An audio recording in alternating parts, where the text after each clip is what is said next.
Hanggat mura pa ang gaming po na to, ito na lang po ang bilhin natin. Dahil nag-iisa lang po siya ngayon 2026. Wala po itong katulad guys. Kakaibang experience guys makapag-games po sa ganitong kalaking display. Lalo kung more on Call of Duty Mobile lang or Mobile Legends. Maganda po yung performance ay binibigay rin po niya at hindi po kami naka-encounter ng delay. Saka po ng lag sa mga games na sinubukan namin. Dahil para po sa isang oras sa gaming, isabawasan lang po siya ng 14% sa may battery niya. Tapos po para sa may temperature, is 41% lang po yung inabot niya. Guys, non-stop gaming po ang gagawin natin sa may smartphone na to para po malaman natin kung itong 7-1 mAh siya battery, isa lang oras po kaya aabutin to. Malaki po ang box ng Nubia Neo 5 Max, talagang max po siya even po sa may package pa lang niya. Ito yung laman ng mismong box natin, meron po siyang case na kasama na meron pong MagSafe. Tapos meron siyang kasamang Bluetooth speaker na pwede nga pong idikit sa may mismong smartphone natin pagka po nakalagay guys yung case natin. Then dito po sa may isang box is yung mismong smartphone natin.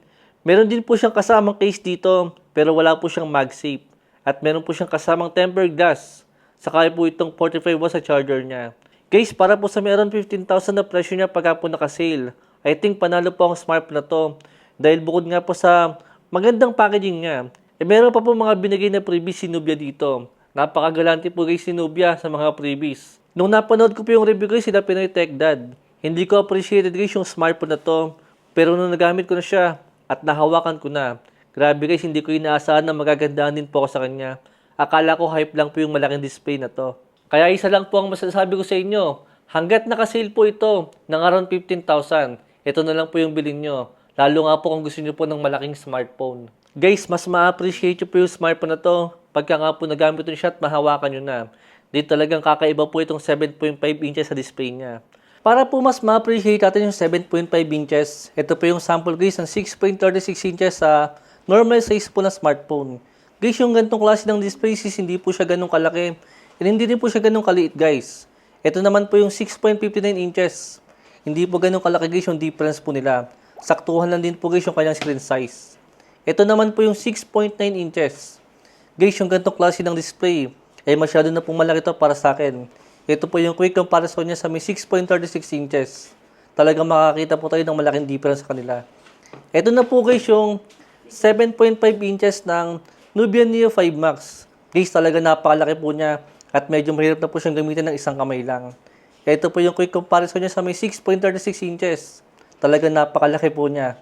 Kaya if ever po na naghahanap po kayo ng ganitong klase ng smartphone na meron pong malaking display, I think maganda rin po ito i-consider. Lalo nga po kung mahilig kayo mag-games at mahilig po tayo manood ng mga videos. Ang kaso lang guys, ang isang isasakripisyo po natin para nga po sa may malaking display niya.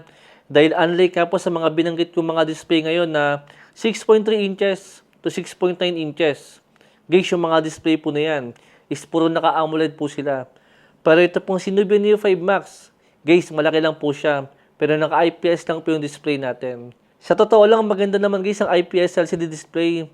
Lalo kung indoor lang naman tayo maglalaro. Pero pagka po nasa outdoor tayo, dyan po tayo makukulangan sa kanya.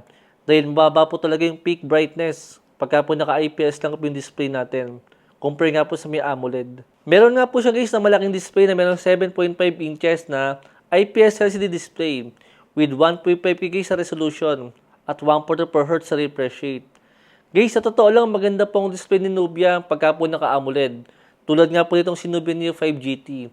Guys, kahit maliit lang po ito, I mean normal lang po yung display niya. Pero yung pagiging AMOLED po nyo guys, talagang maganda. Unlike po sa naka-IPS. Guys, magkasing lakas lang po ang dalawang smartphone na to. Ang pinagkaiba lang po talaga nila is mas malaki po yung display na to. Pero dito nga po sa Nubia Neo 5 GT, guys, meron po siyang additional fan cooler at naka-AMOLED po siya at mas premium po yung kanyang design. Compare nga po dito guys. Kumbaga, pili na lang po kayo kung ano ba yung preferred nyo. Malaking display na naka-IPS or saktuhan lang po pero mas premium. Para sa may pangalawang games natin dito naman po sa may Mobile Legends, mula 86% is naging 70% po yung battery niya para po sa isang oras sa gaming habang naka-mobile data. At para po sa may temperature niya is 40 degrees Celsius lang po yung inabot niya. Siyempre, ang isang malaking factor dito guys is yung kanyang malaking body. Compare nga po sa ibang gaming po na maliit sila na mabilis nga pong uminit. Compare po dito, pag talagang malaki yung device natin, asahan nyo po hindi po siya agad umiinit. Ito pong design and build quality po ng Neo 5 Max is halos identical po siya ng build po ng Neo 5 5G na base version. Unlike po sa may Neo 5 GT na mas premium nga po yung kanyang design saka yung kanyang display. Pero buti naman kahit paano po yung shoulder trigger button po ng Nubia Neo 5, same po siya ng GT version na mas upgrade nga po compare po sa may shoulder trigger button na nasa regular version lang po ng Neo 5. Kaya if ever po guys sa Nubia Neo 5 Max ang pipiliin nyo, yung mas premium po na display at mas better po na build quality yung isasakripisyon po natin para nga po sa mas malaking display na makukuha po natin dito. Tingnan naman natin guys sa medyo mas mabigat na game dito po sa may GTA San Andreas Definitive Edition. Guys, akala ko noong una ito lang din po yung lumang GTA. Yes guys, technically ito pa rin naman guys yung lumang GTA. Pero nagkaiba lang po sila sa may graphics. Dahil mas maganda at mas modern na nga po yung graphics ng bagong version nito. Dahil yung lumang GTA guys, kahit mahinang smartphone po is kaya po nun. Kahit nga po entry level na naka-unistock is kaya po yung GTA. Pero dito po sa may Definitive Edition, mukhang medyo hirap po ang Dimensity 7400. Dahil hindi nga po ganun kataas guys yung FPS na nakuha namin. Nasa around 30 lang po siya. Pero sa totoo lang guys, stable naman po siya sa may ganyang gameplay na nasa around 30 FPS nga po. Ang kaso mas maganda pa rin sana kung naka 60 FPS siya para mas ma-enjoy po natin yung nilalaro natin. Guys, makakakuha naman tayo ng mataas na FPS nga po sa may 60. Pero kailangan lang po natin ibaba yung graphics niya para makakuha po tayo ng mas mataas na FPS. Pero kung mataas sa graphics ang gusto nyo, nasa 30 lang po talaga yung kaya nga po ng Dimensity 7400. Pero guys, meron pa akong isang hinala dito. Feeling ko ang isang factor pa kung bakit ganyan yung performance niya is dahil bagong game lang naman to. I mean, bagong labas lang po siya na game dito sa may Play Store nga. Kaya talagang mukhang kailangan pa niya ng optimization itong Definitive Edition ng GTA. Tingnan na lang po tayo sa mga susunod na buwan kung magiging optimized po siya sa maraming mga smartphone pa na meron kantong klase ng processor. Ang isang basihan ko po dito guys is itong thermal niya sa kapit na bawas sa battery. Guys, para po sa isang oras is naging 38 lang po yung kanyang temperature. Tapos nabawasan lang po siya ng 12%. Guys, hindi po siya malakas sa battery at hindi po siya umiit ng sobra. Sadyang siguro talagang hindi lang po talaga siya optimize. Yan po yung aalamin natin sa mga susunod na gaming test natin. Guys, paalala ko lang po sa inyo, nasa 3 hours na po mahigit yung gaming test natin. Pero yung battery po niya is meron pa po tayong 58%. Mukhang matagal pa po aabutin yung kanyang battery. Sa tingin niyo po guys, ilang oras po aabutin itong battery natin? Comment niyo po sa may comment section. Para po sa may solo leveling naman, talagang hindi po siya sobrang uminit dito guys. Malaking tulong po talaga yung malaking body niya ng Neo 5 Max para hindi nga po siya mag-overheat. Dahil 38 degrees Celsius lang din po yung naging temperature niya para po sa isang oras sa gaming. Tapos para po sa may battery, mula 58% is naging 45 na lang po yung ating battery dyan. Guys, ito pong case na kasama niya sa may package. Mas okay po na bumili pa rin po tayo ng case nga po na protektado po yung buong smartphone natin. Di talagang delikado rin po yung gantong klase ng case na naka-expose nga po yung dalawang gilid niya. Kaya kung ayaw niyo po na magasgasagad yung smartphone nyo, mag-invest po tayo sa magandang case. Itong Bluetooth speaker naman niya is medyo okay naman guys yung tunog niya pagka kinonek natin sa may Nubia Neo 5 Max. Ang kaso medyo mahina siya. Pero at least medyo mas okay po yung tunog niya. Meron po siyang bass. Pero pagka po yung speaker naman po ng mismong smartphone, wala nga po siyang bass, pangit po yung tunog niya. Pero mas malakas naman po siya compare po sa may Bluetooth speaker.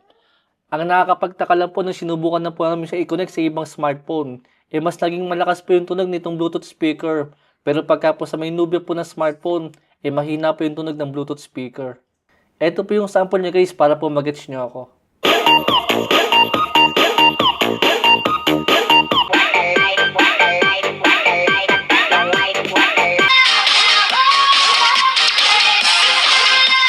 Guys, mukhang masyadong ahaba po yung video natin. Di talaga napakadagal po malobot ang battery na to.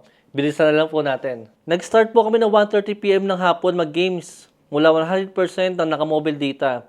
At inabot kami guys ng 8:51 PM. Ibig sabihin, umabot po siya ng 7 hours and 30 minutes para po sa may non-stop gaming. Dahil nabawasan po siya ng 13% sa 1 hour gaming dito po sa may Honor of Kings. 39 degrees Celsius naman po yung naging temperature niya. Guys, 41 lang po yung pinakamait na nakuha namin temperature sa kanya sa may Call of Duty Mobile nga po kanina. Pero overall po, para po sa may 7 hours mahigit na gaming sa kanya, hindi po talaga sobrang uminito sa mga games na nilaro natin. Guys, last game po natin yung HOK kanina, pero bumalik po ulit kami sa may Call of Duty at Mobile Legends. At yung 31% mo na natitira sa kanyang battery is inabot pa po siya ng 2 hours bago nga po siya tuluyang mamatay. Kaya po para sa may around 15,000 po na presyo niya pagka naka-sale, I think even nga po sa may 17,000, masasabi ko po sulit po yung smartphone na to. Hindi talaga nag-iisa lang po siya. Dahil wala po tayo makikita sa ibang brand po ng ganitong klase po ng combination ng specs. Kay Nubia Neo 5 Max lang po rin nakukuha yan. Itong malaking display niya. Magsasakripisyo lang po talaga tayo sa may better po na display at better po na build quality sa ibang brand. Guys, dalawa lang po ang downside ng smartphone na to. I think ang una po dyan yung kanyang 7.1 mAh siya battery. Pansin ko lang po guys na parang hindi po siya naka-silicon carbon na battery. Dahil hindi po siya katulad ng ibang smartphone na malaki rin po yung battery pero mabilis po siya mag-charge. Dahil supported naman po siya guys ng 45 watts pero ang bagal po niyang i-charge guys. Umaabot pa rin po siya ng 2 hours mahigit bago nga po siya ma-full charge. Unlike po sa ibang smartphone guys na meron po mas malaking battery dito pero mas mabilis po siya mag-charge. At dahil nga din po yun guys na naka-silicon carbon sila. Unlike po kay Nubia na feeling ko hindi po siya naka-silicon carbon kaya napakabagal po niya mag-charge. Then sa may camera po niya, isa din po yan sa na-compromise nga po sa may smartphone na to. Dahil medyo hindi nga po siya ganun kaganda. Para nga po sa may kulang 20k or around 15,000 na presyo. Pero syempre guys, gaming po yung smartphone na to. Talagang isasakripisyo po natin yan. Overall guys, okay naman yung smartphone na to. Marirecommend ko po siya sa inyo kung sakaling malaking display nga po yung hinahanap natin. Lalo't-lalo nga po, kung gusto niyo po ng tablet, ang problema po sa mga tablet ngayon, masyado po mahal. Yung iba naman, mura nga po sila, pero napakalaki naman po ng display na umaabot nga po ng 11 inches. Guys, yung ganito pong 7.5 inches, napaka-refreshing po niya sa mga gaming phone nga po ngayon. At kay Nubia lang po natin makukuha yan. Guys, palig na lang po yung video natin. If ever po nakatulong sa pagde-design nyo, kung gusto nyo nga pong bilhin yung smartphone na to. Meron din po tayo link dyan sa may comment section, saka po sa may description. Thanks for watching.